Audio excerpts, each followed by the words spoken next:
আসসালামু আলাইকুম। আমি আপনাদেরকে আজকে একটা পেটিকোট প্রথমে মাঝখানের পাটের সাথে এক পাশে একটা জয়েন করে নিলাম। নেওয়ার পরে আমি এই দুই পাশের সাথে আমার হাতের বাম সাইডে আবার আরেকটা জয়েন করে নিলাম।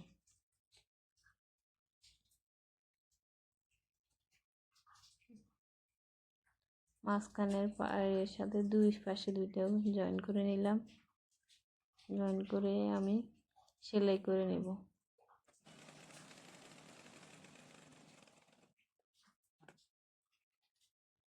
এরপর আমি আমার এক পার্ট সেলাই করা হয়ে গেছে। আগে এক পার্ট সেলাই করে আমি রেখে দিয়েছি একই নিয়মে।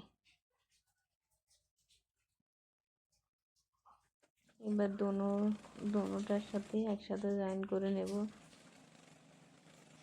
পেটিকোটের মধ্যে এক সেলাই করে দিলে হয়, সেলাই একটু ছোট করে দিলে হয়।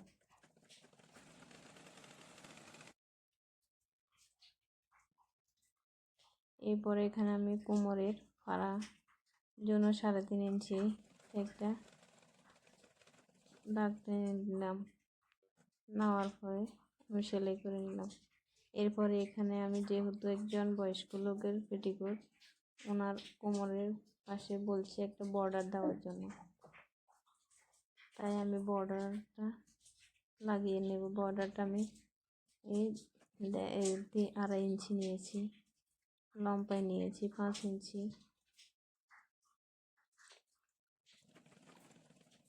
এবার উল্টা দিক আমার সামনের দিকে রেখে এই 2.5 ইঞ্চিকে 2 ভাগ করে আমি কাপড়টা লাগিয়ে নিলাম। দুই পাশে দুইটা লাগিয়ে নিলাম এভাবে।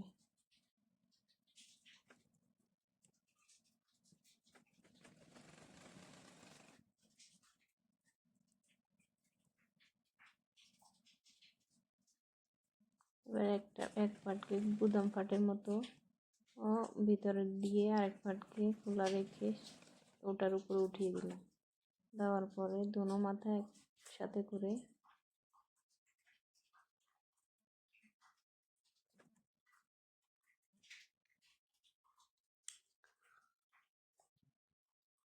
এবার আমি উপরে সেলাই দিয়ে দিলাম। এটা নিচের পাটের উপরে থাকবে, তাই গুদাম পাটের মতোই। এবার একটার উপরে ব্লাউজের গুদাম পাটের মতোই এটা আমি সেলাই করে নেব।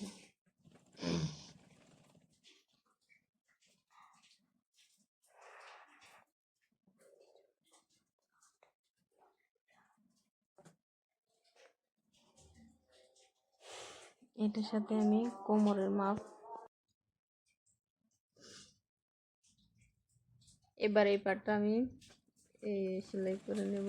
এই বর্ডার পাট পেটিকোটের উপরে ছোটো ছোটো কাপড়গুলো আমি জয়েন করে নেব। কোমরের কাপড় কম হয় যেহেতু।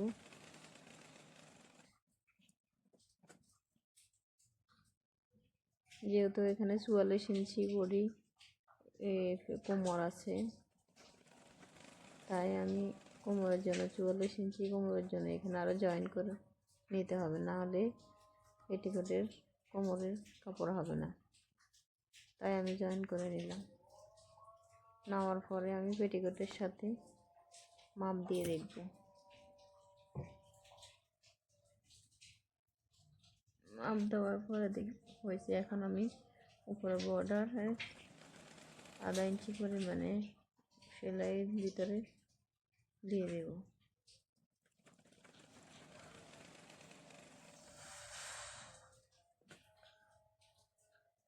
এবার সেলাই পেটিকোটের কোমরের লাইন সেলাই করার নিয়ম আছে, উল্টা দিকে আপনার সামনে দিয়ে রাখবেন এবং বর্ডারের কাপড়টা উল্টো দিয়ে রাখবেন। রাখার পরে তারপরে এইভাবে সেলাই করবেন, তাহলে সামনের দিকে সেলাইটা সুন্দর আসবে বালটা দিকে।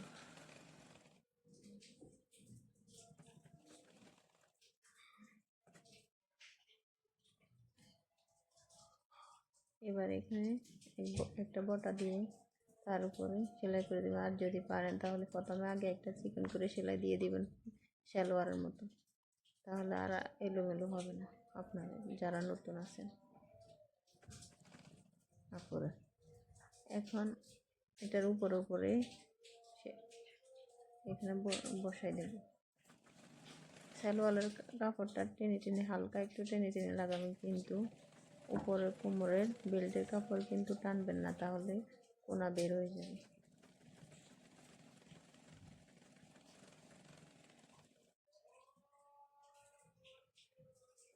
এলোমেলো টুকরো কাপড় সুতাগুলো কেটে দিবেন, না হলে সেলাই যত সুন্দর হোক সেলাই সুন্দর হয় না।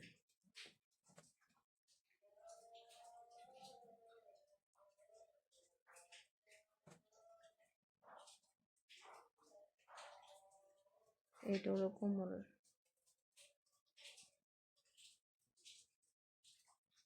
এবার আমি নিচের বর্ডারটা প্রথমে আধা ইঞ্চি, এরপর আধা ইঞ্চি দিয়ে সেলাই করে নেব।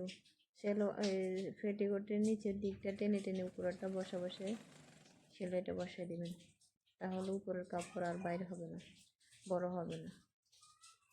যে কোনো জিনিসের কামিজের সাইড করা সেলাই করার সময়ও নিচের দিকে টেনে টেনে টানবেন, কিন্তু উপরেরটা শুধু বসাই দেবেন, তাহলে সেলাই সুন্দর হবে।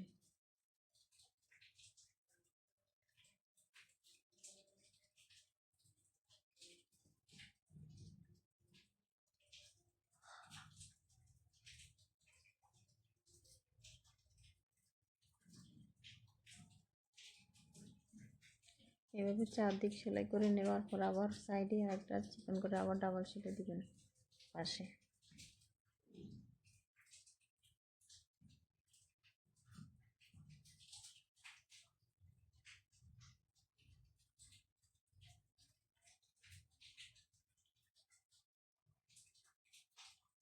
তাহলে সেলাই সুন্দর হবে।